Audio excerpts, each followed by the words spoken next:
Assalamualaikum warahmatullahi wabarakatuh. Perkenalkan, nama saya Fatoni dari perusahaan PT Rimba Hutani Mas. Di sini saya akan menjelaskan materi menetapkan nama jenis kayu.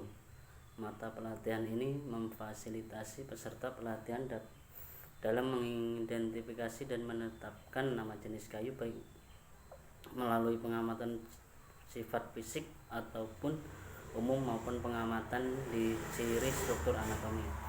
Identifikasi dan penetapan nama jenis kayu perlu memperhatikan prosedur sesuai dengan standar yang ada, peraturan yang mendasari perlunya dilakukan identifikasi antara lain PP 23 tahun 2021, 2 Peraturan Menteri Kehutanan P6 8 2019, 3 Peraturan Direktur Jenderal Bina Usaha Kebutuhan Kehutanan nomor P2 2015, metode pengukuran dan pengujian hasil hutan.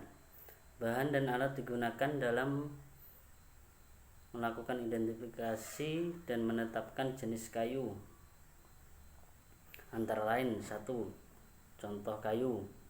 Yang kedua, pisau yang tajam dan kuat.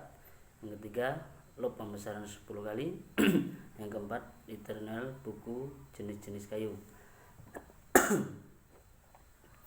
Memasuki pembahasan mengidentifikasi ciri kasar dan atau anatomi kayu, yaitu bidang pengamatan. Identifikasi kayu di lapangan pada dasarnya memakai kombinasi dari ciri fisik dan ciri struktur anatomi dalam pengamatan dan pemeriksaan ciri fisik dan struktur anatomi yang digunakan 3 bidang orientasi untuk pengamatan atau pemeriksaan, yaitu yang pertama bidang lintang, yang kedua bidang radial, yang ketiga bidang tangensial. Identifikasi jenis kayu berdasarkan ciri kasar. Ciri kasar bisa dilihat tanpa menggunakan alat bantu, tetapi dengan cara menggunakan indera yang dimiliki manusia. Sifat-sifat kayu yang termasuk dalam sifat kasar antara lain adalah yang pertama, warna. Setiap warna bisa berbeda-beda tergantung dari tempat di mana kayu tersebut tumbuh. Kedua, tekstur. Terdapat tekstur halus dan kasar. 3. Berat kayu dinyatakan dalam 4 kategori, yaitu kayu sangat berat, agak berat, sedang, dan kayu ringan.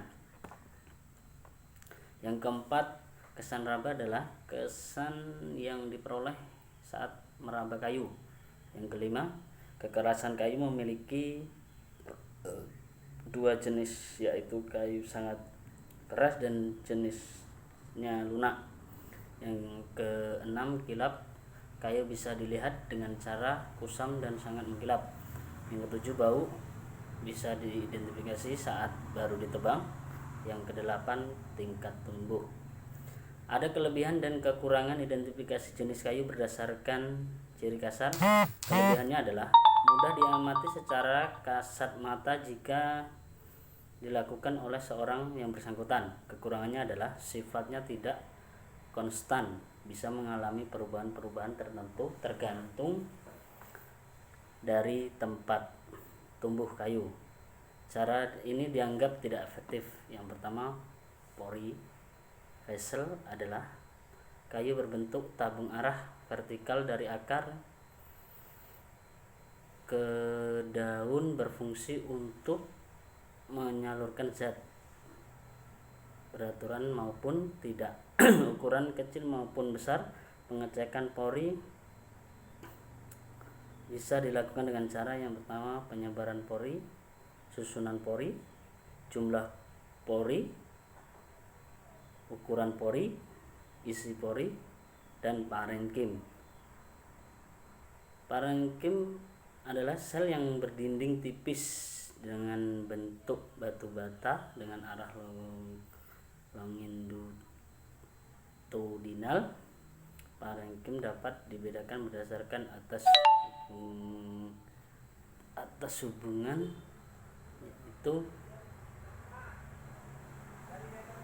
yaitu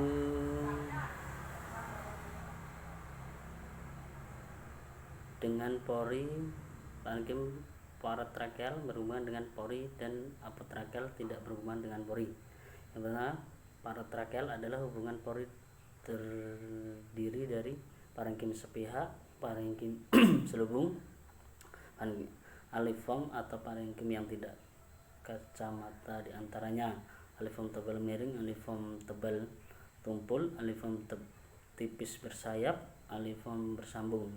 Apotrakeal adalah merupakan sel-sel atau kumpulan sel-sel parenkim yang terpisah dari sel pembuluh, terdiri dari parenkim garis tangensel tunggal, parenkim garis tangensel panjang, pita marginal, jari-jari. Sebagai tempat penyimpanan hasil fotosintesa dan sebagai tempat mengolah lebih lanjut untuk keperluan pertumbuhan jaringan yang ada di sekitarnya. Saluran interseluler adalah sel kayu berbentuk khusus damar atau minyak terletak di antara pori-pori dan jari-jari.